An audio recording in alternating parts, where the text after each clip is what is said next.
And I'll just do a quick little overview because I don't want to steal any of your thunder. I don't want to steal any of your story.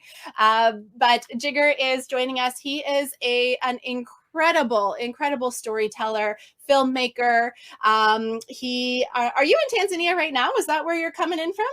Yes, I'm in Tanzania. I'm currently on a shoot. It's 4:30 a.m. I'm up and early. Here's my camera. I'm about to go in a few hours, go shooting. So yeah, I'm Oh my all gosh. ready. This Yeah. is amazing. And as I was saying about getting into your gap year and putting in as much as you can, it's about telling your own story. It's about being the hero of your own story. And I think that just parlays so well into what you're going to be sharing with us. So Jigar's coming to us from Tanzania, and he is a nature and culture filmmaker, and he's the founder of the African School of Storytelling. And I don't want to steal any more of your lines. So what I'm going to do is I'm going to step back. I am going to ceremoniously hand over the mic to you. And yeah, I will drop my mic. You pick it up, and we will sit back and be inspired. The chat is going wild. Please, everybody, give Jigar an amazing Gap Year Frosh Week welcome. We are so stoked you're here. Now, take it away. Thank you so much. Thank you, everybody. Here's my presentation. I'm going to be with you. And by the end of this, I really hope I've empowered everybody to think different. And all of these fears, you're feeling much more confident about them. And you're like, hell yeah, we can do it.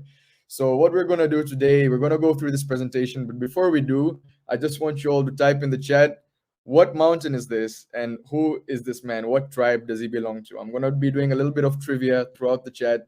So let's see, what mountain is this? And which tribe is this man from? Thanks, everybody. I really appreciate all the comments. I'm going to wait a little bit to get your answers. This is one of the tallest mountains, one of the 7 summits. Let's see. Woo! All right, nice one. This is Mount Kilimanjaro, and this man is a Maasai man. Yes, it's Kilimanjaro. Good job, Logan. Nice one. Yes, Kilimanjaro, and this is a Maasai warrior. We're exactly nice one, Logan. You're super good at trivia. Okay, so we're gonna get this man up Uhuru Peak onto the mountain, and my talk is called Storytelling for Success. Now, the only thing that has ever made a real change in this world is stories. The stories that we tell ourselves can either make us or break us.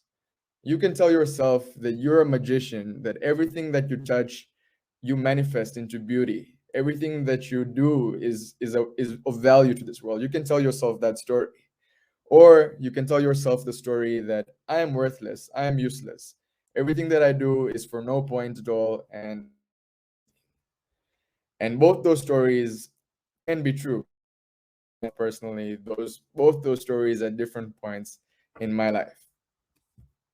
Now, on an individual level, on a societal level, and on a global level, everything is shaped by stories.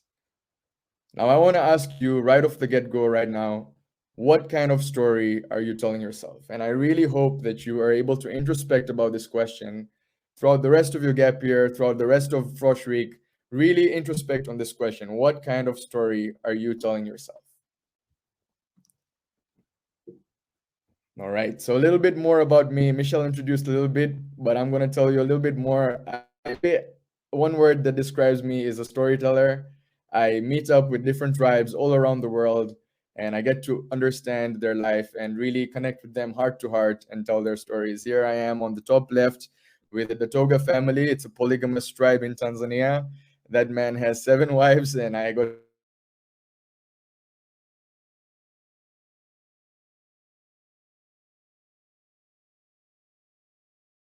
the most unique people in the world. They're the last hunter-gatherers in Africa, and they really connect with nature.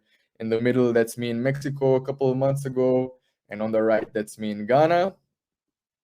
And apart from connecting with people, I really love connecting with animals. I think wildlife is incredible. I've got a lot of amazing experiences connecting with wildlife, both underwater and on the land. Okay, can anybody tell me, please, who that woman is on the bottom right? Who am I filming with on the bottom right? Let's see, let's see. She's one of the most inspiring people in the world.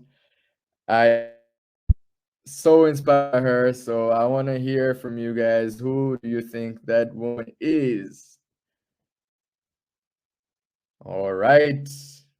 Yep, that's right. That's Dr. Jane Goodall. Dr. Jane Goodall is an amazing person. You've probably seen her on TV, on news. She connects with animals in such a profound way, and this is my inspiration. Not only is she my inspiration, but her name also has the same initials as mine, JG. So I really aspire to be like her. And apart from being a filmmaker who makes culture and nature stories, I would consider myself an adventurer. I love to get out of the comfort zone. I really, really am terrified to be on the edge of something and look down, but I make it a point to face those fears. I climb mountains. I was skydiving a couple of months ago, and then last month I even bungee jumped. So I really seek those thrills because it just gets something out of me, and I know everybody else will have the same experience during their gap year as you get out of your comfort zone, face your fears, and transform yourself. All right. And apart from that, I started an NGO called African School of Storytelling earlier this year that gives all expenses paid opportunities to photographers and filmmakers in Africa, going out of the comfort zone, getting your hands dirty, going on the field, learning about wildlife, learning about culture, and learning about storytelling. All right, great. So throughout this talk, I'm going to be sharing 3 stories with you that got me to where I am today. And let's dive into story number 1.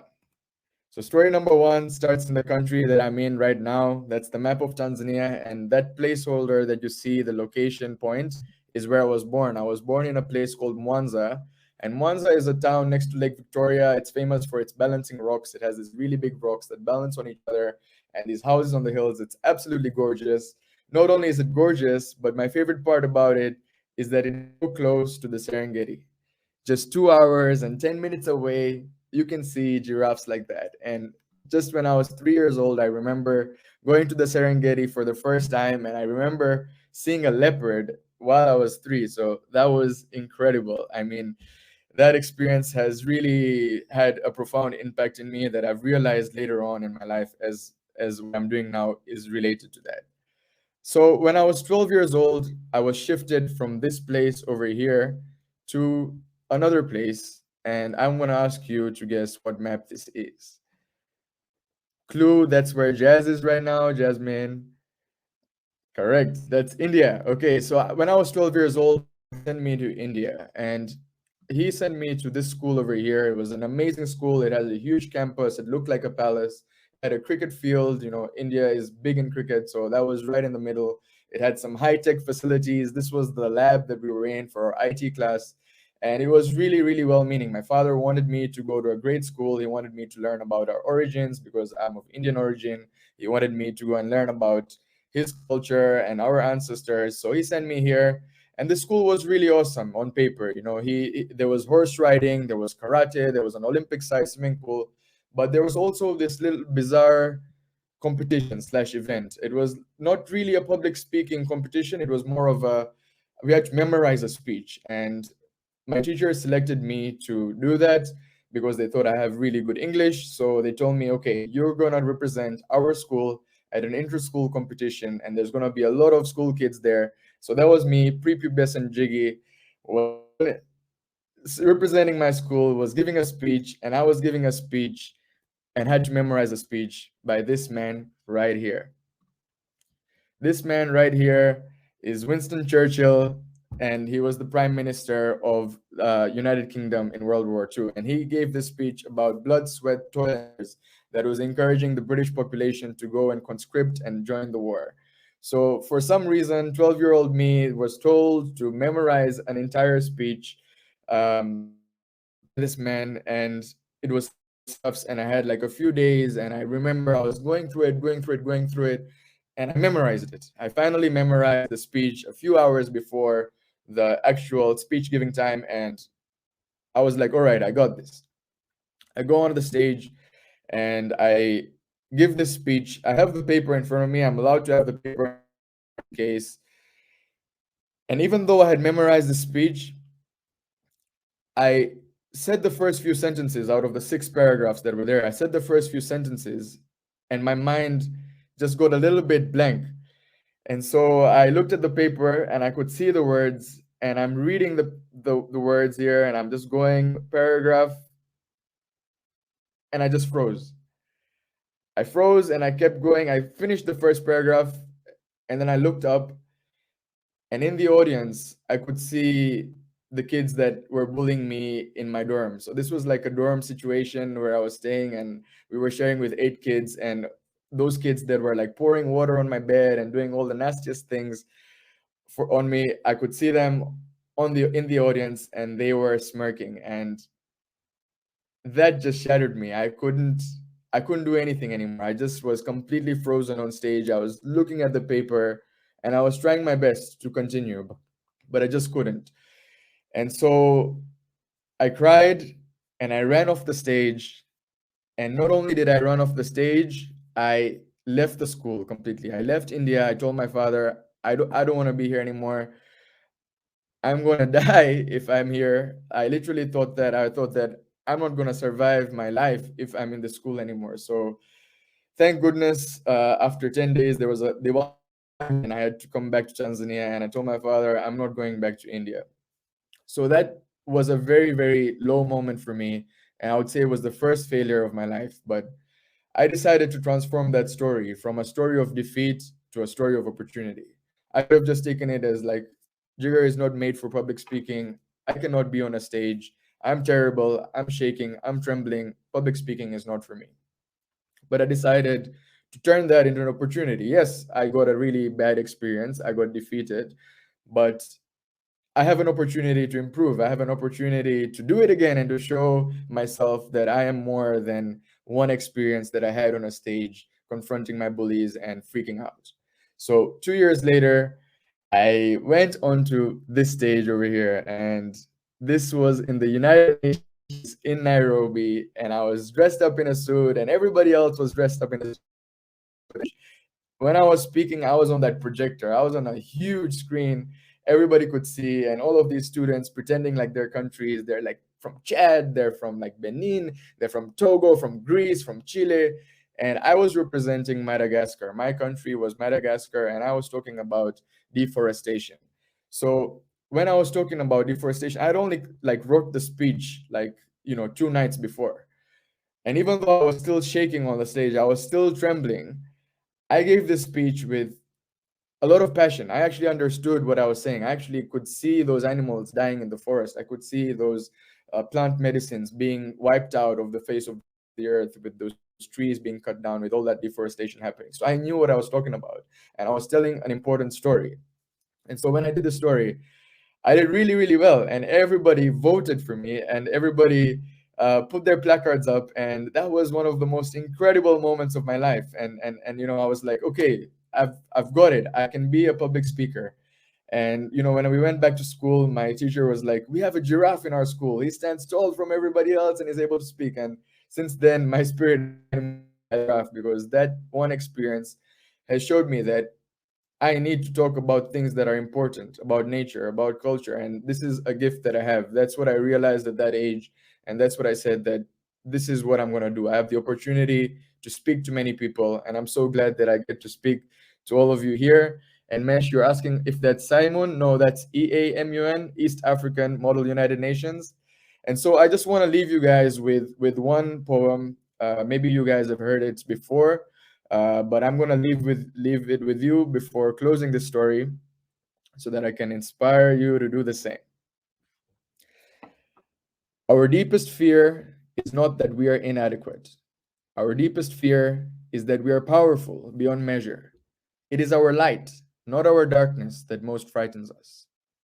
We ask ourselves, who am I to be brilliant, gorgeous, talented, and fabulous? Actually, who are you not to be?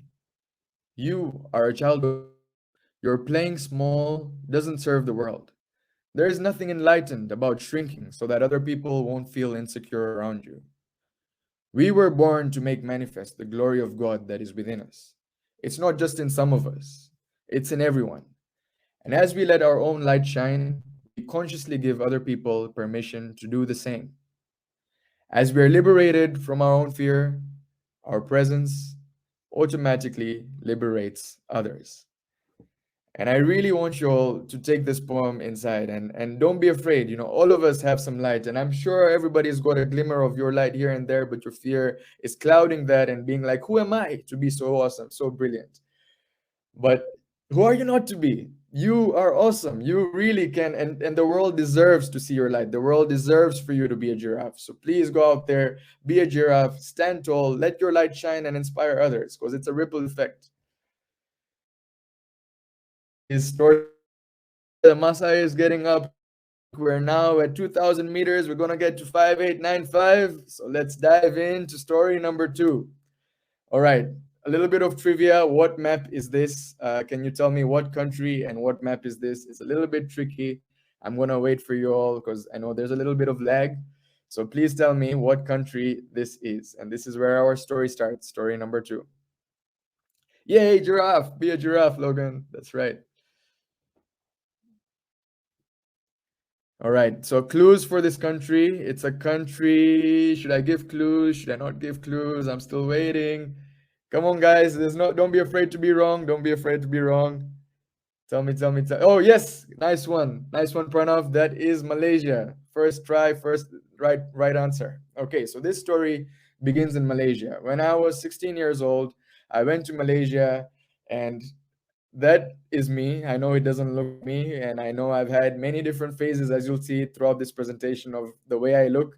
But that was me. I was enjoying Kuala Lumpur. I was having the time of my life, partying. I felt really awesome in Malaysia. I love the culture. I was doing public speaking. I was an MC. And that over there on the bottom right is my Halloween costume. So one more guess, please. What am I dressed as in Halloween? So I went to Canadian high school, and we had to do a lot of different cool events. We could dress up in different things. And this was one of the days. I think it was Halloween, or it was one of those dressing events. But please tell me, what am I dressed as on the bottom right? The clue is I'm holding it in my hand. I'm dressed up as a bag of M&Ms. Yeah, I know I'm funny. I know that's really. Anyway, I thought I was like the funniest person to come up with the most genius looking costume. I put a plastic bag over me, and I stuck pictures of Eminem, and I was like, I'm a bag of M&Ms. Uh, all right. So I was having a great time in Malaysia, not just extracurricularly, like you can see here, but also in my curriculars. I did really well in school. I did a Canadian curriculum. I did the Ontario School Secondary School Diploma, and I was really into school, and I really was into getting the highest grades and being super competitive. And I ended up getting the highest grades in school. As you can see from my transcript here, I didn't get any grade less than 90. But of course, there's no math and science in my transcript. If I did take math and science, I probably wouldn't get as high of a grade. I'm not that good at math and science. So anyway, I graduated as the valedictorian. Everything was going great for me. I was having the time of my life. I was doing brilliant. I finished school in Malaysia. I came back to Tanzania, and I was gonna go and study in Europe. In particular, I was going to go and study in the University of Amsterdam. That was what was planned for me. After finishing high school, I was going to go to Amsterdam. I was going to go to this beautiful city that I looked up to. I had already applied for the visas. I had the visas stamped in my passport. Everything was ready to go. Jiggy was on the way to being academically genius success. I was going to go and study politics, psychology, law, and economics, and everything was working out for me. But one day, something happened, and I was in the wrong place at the wrong time, and I got into a little bit of trouble with the authority, and my parents found out about it. And my father, from that moment, was extremely disappointed in me. He stopped having trust in me, stopped having faith in me, and he said, I'm not going to pay for your university. You're not going to go to university in my time. And in that moment, I was completely shattered, because my entire vision for life, my entire vision for going to university, going to Amsterdam, living this beautiful life in Europe was gone. And it was not only gone, but it was not even possible. My father was like, hell no, I am not going to pay for university. And there was no other way for me to go and live this dream if I didn't get financing for it. So, and the only financing was through my parents, and he had disowned the opportunity for me to go to university. So I totally felt hopeless, and I also felt like I didn't belong. I didn't belong in Tanzania. I didn't feel at home there after this really nasty experience with the authorities. I felt like I belonged in Malaysia, but I couldn't go to Malaysia because my visa had expired. I couldn't go there. And as a person from Indian origin, I didn't feel connected to my Indian identity either. So I felt completely lost, and I felt really, really like I didn't belong, that I'm useless. All my skills are not going to go anywhere. I'm just going to be stuck in Tanzania with nothing to do. And I really had this story of hopelessness in my mind. And I decided that after a few months of really feeling really hopeless and purposeless, I decided to transform that story. And I didn't decide, it sort of transformed itself into a story of exploration as I started finding things to do. So I started exploring myself, like what else is there for me to learn, and what else can I do if I don't go to university. And so this was the start of my gap year, and I kind of got into the gap year by mistake. I wasn't supposed to, but I would say it was the best mistake in the world that ever happened to me. I'm thankful for everything that happened because of what comes next. So I decided to go to India. My father, well, I didn't decide. My father forced me to go to India. And so I went to this place called Rishikesh. And Rishikesh is a town in the lower Himalayan region of India, and it's very well known for yoga. It's the yoga capital of the world. And by this time, I had no interest or attraction to yoga. I had always thought it's like, something that white women in America do, and it's totally not something that is of interest. And I had the completely wrong idea about yoga. And not only that, I had never really done any physical exercise. I mean, apart from school, I wasn't really a very physically oriented person. I was not into sports and things like that. But you know what? I had nothing else to do. I had nothing to lose. I was in my gap year. I was totally free. So I'm like, all right, you know what? I'm gonna join this yoga class. So I joined the yoga class, and to my surprise, I really liked it. I really liked the relaxation that it brought to me, the physical feeling that it brought to me. But apart from that, I was attracted to the yoga philosophy. I was attracted to the way that it's focusing on the mind, and the way that it calms you, and the way that you're detaching from your thoughts and you're letting go. So the next day, the very next day after my first ever class, there was a yoga teacher training happening. And you can imagine a yoga teacher training is for experienced yoga practitioners. It's for people who have done yoga probably for 3 years, 4 years, and now they want to become a teacher. But I said, I'm going to join this yoga teacher training, and I'm just going to go and dive deep into the Ganga, no, into the yoga world. And I said, okay, you know what? I'm gonna go. And I joined, and I sort of like I said, yeah. I told the people who was running the school that yeah, I've been doing yoga for a while, and yes, I'm confident I can join this class, and I'm really willing to do the extra mile and really do this course. So I did that for a month, and over the course of that month, I really, really got out of my comfort zone. I really pushed myself. I couldn't even touch my toes. I was the worst in the class, and I was being pushed. Everybody else was like super experienced. They'd come from all around the world. But by the end of that yoga course, I could do all of this because I gave it my all, 6 to 8 hours every day. I could touch my toes. I could do a headstand. I could do all sorts of things. And it felt amazing. I shaved my head bald. I put my hair into the Ganga, and I said, today, May 6th, 2016, Jiggy is reborn. And this is what I really had a transformative experience during my gap year because of that sense of purposelessness, the sense of hopelessness and lack of vision that many of you may feel right now. And I was really overwhelmed with that anxiety of not knowing what to do, but pushing myself out there, going head first, deep in, exploring.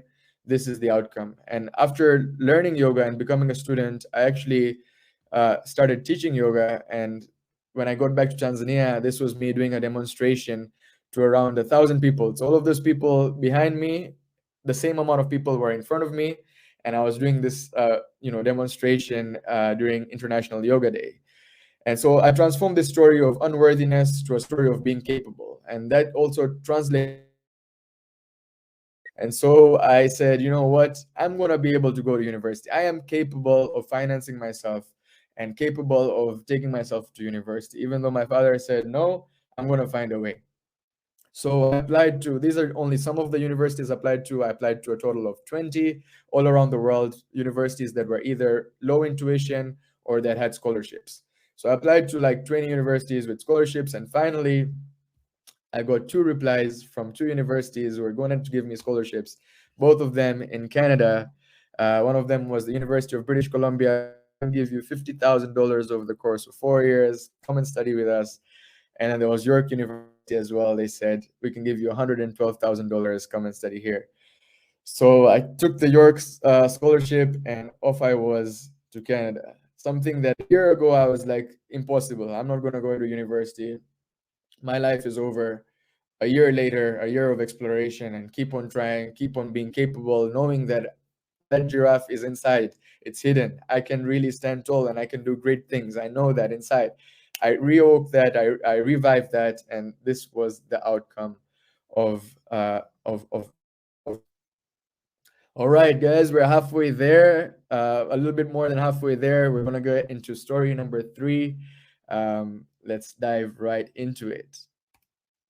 So story number 3 starts in the country that many of you are from. It starts in Canada. I was here in university, in Glendon campus, which was a really beautiful campus that was part of a lot of different films as well.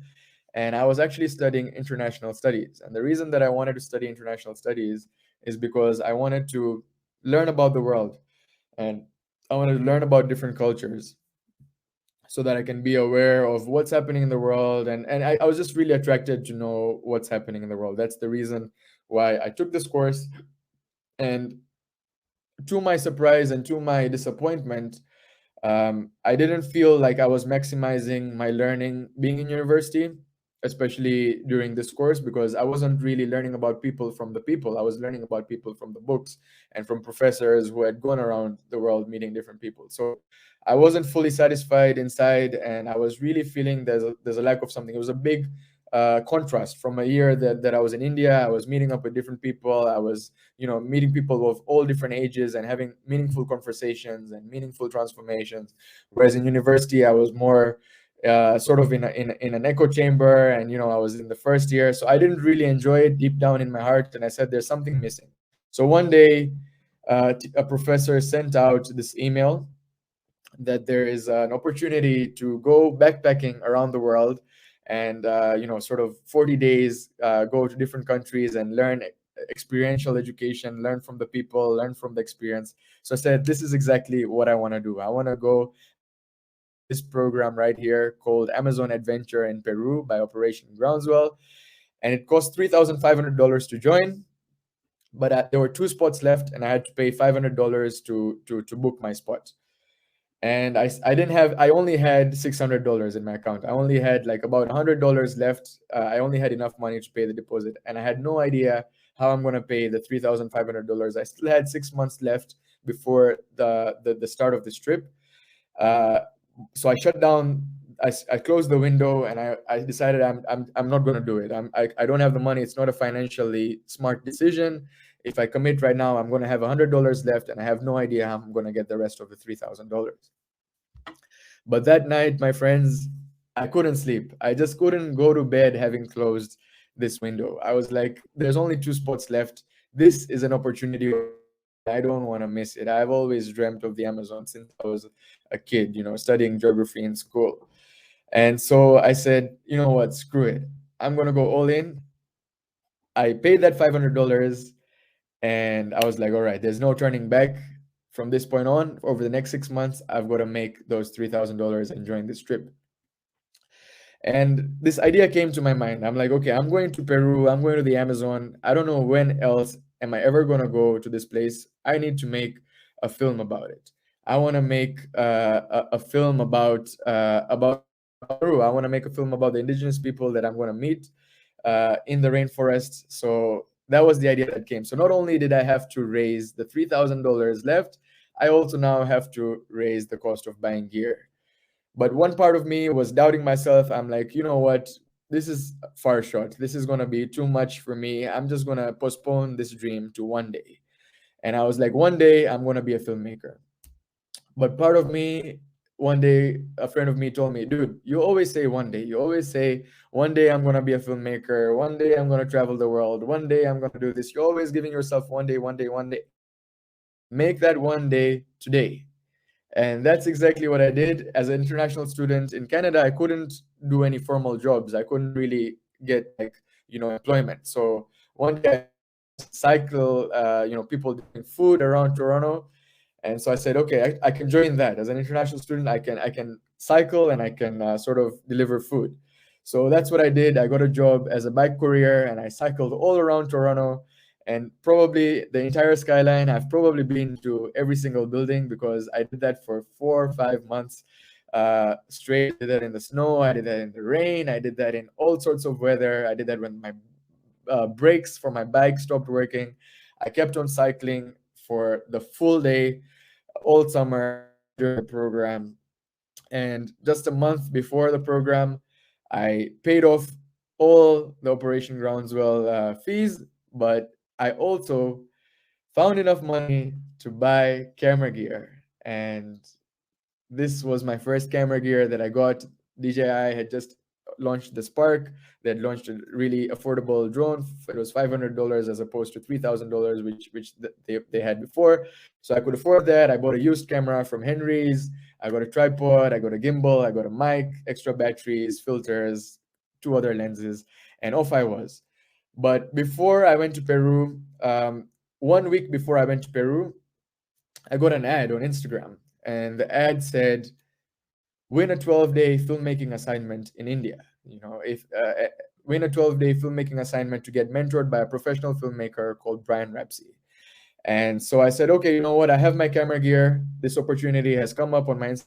Somehow Instagram knows that I like filmmaking, pages, and watching a lot of YouTube videos on how to make films. They know exactly what you're searching online, and they know exactly what to present to you. And this was one of the cases where they actually did me a favor. They showed me this opportunity, and I said, okay, I'm going to apply. The assignment was to make a 3 minutes film about an inspiring traveler or an adventurer. And so I thought, who do I know who inspires me? Who's the traveler or an adventurer that I know who I'm truly moved by? And I knew a lot of people in my university. I knew my professors, I knew other people, but they didn't really move me. They didn't really inspire me as such. So I kept thinking, and I thought of my friend Nestor, who was also in school. He was from Burundi. I knew that he spoke Swahili, so I said, you know what? I want to make a film about you. I called him up. I said, hey, Nestor, I'm part of this thing. I want to make a film. If I win this assignment to go to India, all expenses paid. And he goes, no, man, this is a scam. Nobody's going to pay for you all expenses paid to go to India. Are you out of your mind? I said, man, it's not a scam. It's for, look at this website. He's like, okay, cool. But I've never told my story before. And he goes, no, I don't want to tell the story. And I say, Nestor, please let me make this film. We have 8 days. If you don't like this film, I'm not going to post it online, but let's just make it. I'll practice. If you like it, let's put it on. If you don't like it, screw it. So Nestor said yes, and the same moment that he said yes, I ran. I got my camera, and this thumbnail on the top left is the first frame that I got of him. We were at a restaurant while I was talking to him. It was a Korean restaurant. He was learning how to eat with chopsticks, and this man next to him is Ben. He was my housemate and musician. So I started filming there and then. I had 8 days to make a story. This is me at the interview location with the drone on the desk at school. And so yeah, I mean, I made this film. I finally finished it before my trip to Peru. The same day that I was going to Peru, I uploaded the film. I had 2 hours before my flight. I rushed to the airport, got on the plane, and off I was in the Amazon rainforest. I totally forgot that I made this film. I was in the jungle for 40 days, meeting indigenous people and making my first or my second documentary. I had my camera, I was meeting up with local people in the forest for 40 days and I had no network. While I was on this river Amazon, for 3 days, that was completely out of network. And I got to Iquitos, which is a big city in the Amazon in Peru. And I connected to Wi-Fi and I connected to the internet. And I have an email from World Nomads from 3 days ago. And they say that we need to get on a call. Let us know your availability. We would like to discuss with you. So I almost missed the deadline because I was in the jungle and I missed the Wi-Fi. Luckily, I saw that email. I said, yes, I can get on the email. I went to a really crappy internet cafe in the jungle, and I got on a call with them, and they tell me, Jigar, you've made it to top 20. Filmmakers from all around the world have this scholarship, and you've made it to the top 20. That's a big step. But in order for you to reach the winner, we want to ask you a few more questions. And so they asked me a few more questions. They asked me, why do you want to be a filmmaker? Why do you think it's important to tell stories? And I say it's important to tell stories because we need to really represent the voices that have not been heard and really connect with humans and animals in a different way to tell their stories. And they probably really liked my answers, but I was still nervous. I was like, I really, really hope that I make this. I had totally forgotten that I made this film, but now that I'm in the top 20, I'm super excited. I can't leave at the top 20. I need to win this. So over the next, we got off the call and they say in the next 3 days, we're going to announce the winner on the website. So I'm preparing myself over the next 3 days. I'm mentally sort of in a position where I'm like, okay, you know what? Like, I'm so nervous about this. I'm so excited about this that I need to detach myself, because if I don't get it, I'm going to be shattered. So I spend the day of the day that they announce the winner on the website. I spend that whole day meditating. I'm in a hammock in the Amazon. I'm sort of like really like calming my mind, preparing for the situation, visualizing how my life would change if I win this opportunity. So for 3 hours, I'm sitting in a hammock and all I'm thinking about is this World Nomads Travel Film Scholarship. 3 hours later, after meditating, I go onto the website. I check the page with the winners, and sure enough, there's nothing on the website. They haven't announced anything on the website, and I'm like, what the hell, man? I spent 3 hours meditating for nothing. What do you mean? So there's nothing on the website. I get on my email, and there's another email from World Nomads, and I open it, and they're like, hey, Jigar, we want to get into one more call with you. And I said, okay, cool, let's hop right into it. I got on, and they say, Jigar, we have one more question for you. And I'm like, oh, snap, this question is like the make it or break it question. I better get it right. And I'm super nervous. I'm on the call. I'm like, yeah, sure, sure, sure. And they go, Jigger, how would you like to go on an all expenses paid 2 week mentorship program with a professional filmmaker to India and learn filmmaking? And I was exalted, exhilarated. I was jumping. That was one of the happiest moments of my life. I had won the scholarship out of 1,200 filmmakers from all around the world. I was the one they selected. And off I was to India a few months later, learning how to make films with my mentor, Brian Rapsey, doing an assignment. And while doing this experience, I really, really learned so much. I learned more than anything. I learned how to learn, because filmmaking is a thing that you use the camera to really learn so many things and to really like talk to people and be the master of your own education. And that's what I want to leave you with today. And this is the story that I have in the center of my mind. Even with AfriSauce and with everything that I do, I say I can be the creator of my own education rather than being the recipient of it. I'm not gonna receive an education that wasn't made by me. I'm not gonna be given on a plate what somebody else thinks is important for me to learn. No, I can decide what is important for me, and I can create those opportunities for myself. If I'm into the environment, if I'm into filmmaking, I'm going to go and look for opportunities that are to do with that, and I'm going to continuously create my own education rather than being the recipient of it. And so after really having this experience and learning that I can learn using a camera, I can really go around the world and make films about people, about nature, I decided that I don't want to be in university anymore. So I actually dropped out of university, and I left the scholarship with only 1 year left. Um, with university, I dropped out and I decided I'm going to be a full-time filmmaker. I had no idea how to make like turn it into a career. I had no idea how I'm going to make money, but all I knew is I wanted to do this, and I'm going to find the way how. So I dropped out, and here I am today, a few years later. That was 4 years ago now, and I would say I don't regret the decision at all, to be the creator of my own education rather than the recipient of it. So that was story number 3. But we're coming to the end of my talk. But before I go, I just want to share with you one last thing that ties everything together. Yes, we're going to change stories in our mind. Yes, we're going to transform them. But something that's really important to reach to the top of the mountain, I would say, is the law of attraction. And what I define the law of attraction as, I'm going to share another poem uh, for what I think it is. Okay, so watch your thoughts, for they may become your words. Watch your words, for they may become your actions. Watch your actions, for they may become your habits. Watch your habits, for they may become your character. Watch your character, for it may become your destiny. And so, if you really engineer where your destiny comes from, and you start all the way in the beginning, it starts with your thoughts. Everything starts in the thoughts and the stories that you tell yourself in your own mind. The stories that you tell yourself in your own mind will turn into your destiny. Because at the end of the day, your mind is a garden, my friend. Your mind is a garden that you constantly have to garden. You know, what kind of flowers are you going to grow in this garden? What kind of beautiful stories are you going to tell yourself? And what kind of weeds will you remove? What kind of stories that don't serve you anymore are you going to remove? So that's the end of my talk, and I really want you all to stick with this statement and to really introspect about it, and to make a beautiful garden, because I'm really really excited for all of your journeys. Trust me, this is such an important part of your life that you don't want to be taking lightly. You know, just go out there, go out of your comfort zone, do it, be the giraffe, and really do all the things. And I'm super excited for you. Like I know Operation Groundswell has a booth in the expo. If you want to check that out, they have some really cool experiences.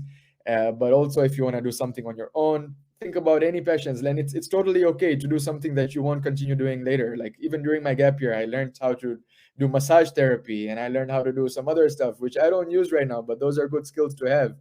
And especially massage therapy, everybody that I've ever given a massage to, they've really enjoyed it. So I mean, go out there and learn anything that you think that you might not even use, because we're such multifaceted creatures, and in this day and age we need so many different skills and so many different experiences that enrich our souls and grow our souls. So really follow your passions. It doesn't matter if you don't know how you're going to turn it into a career. Maybe you don't turn it into a career. It doesn't matter if you don't continue that, but just do it and really grow it, because the world is so awesome. The world is so complicated and so many things to explore.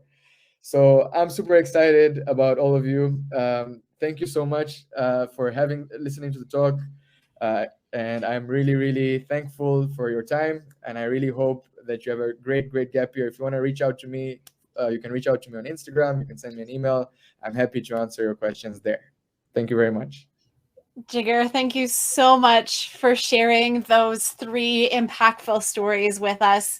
And I'd love if everyone, all of our Gap Year Frosh Week participants, if you could throw in the chat some love for Jigar, show him your appreciation. A really great way would be to share what is your biggest takeaway from his talk. What is the piece of insight or the learning or the mantra that you are going to take from all of his words of wisdom, all of his stories that he shared with us today. I think your stories of transforming how we talk to ourselves, how we talk about ourselves, I think is just such an important piece, because those stories hold so much power. And so thank you so much for sharing that with us and giving us that gift of your incredible life story. And so I'm loving seeing all of this love coming in here. Lots of thank yous. Oh, Amazing. thank you so much. Be a giraffe, Maddie says. I'm sure we're gonna have some gappers get some giraffe tattoos or something happening. But I think that this is just such a beautiful way to kick off our Gap Year Frosh Week by somebody who has been there, done that, created their own life journey, and taken all those curveballs and really changed it into a very fulfilling life, which is what we all strive for. So thank you so much. Asante sana, Mesh says. Asante sana. Thanks a lot. I see people talking to me in Swahili. That's awesome. Well, Yeah. it was a great experience, and I think there's such an awesome energy within this community. So as Michelle said, stick to each other, talk to each other, have each other as a support, and yeah, make it a beautiful garden. Now, before you go, you have been incredibly generous to bestow upon one of our Gap Year Frosh Week participants here. You have given us a prize to give away. This is the prize of a lifetime, realistically. So for all of you aspiring filmmakers out there, Jigar has so graciously given us all the ground expenses experience with Afrosos. So if you're into filmmaking, he is putting you up for a week in Tanzania, supporting you, teaching you with the Afrosos team on how to do your own storytelling, your own filmmaking. So if you got to get yourself to Tanzania, but once you are there, Jigar is going to take care of you for an entire week. And we are so grateful for that. And I'm going to ask Jazz to pop the link into the chat. So if you are into filmmaking, if you are up for an adventure of a lifetime, if you want to learn all about that, you've got to get your application in for this, because we would love to send you on the trip of a lifetime for your gap year to connect with Jigar and his team. So Jigar, thank you so much, not only for your keynote, but for that incredible gift of paying it forward and making some dreams come true for some aspiring filmmakers. So just a huge thank you from the bottom of our little CanGap hearts. We're so excited to be able to give this away. And so thank you so much. Thank you so much, too. I'm really, really looking forward to the lucky winner, and welcome to Tanzania. Let's have a great time. We're going to learn filmmaking, learn to use these big cameras, and learn to tell stories. So come through. I'm looking forward to it. Amazing. Thank you so much. Now you probably want to go have a nap before your day starts, or maybe you're just going to go head off and have some chai and get your day started. I'm not sure, but thank you so much for joining us today. Bye-bye, everybody. Have a great one. Take care. Have a great night. Thanks, Jigar.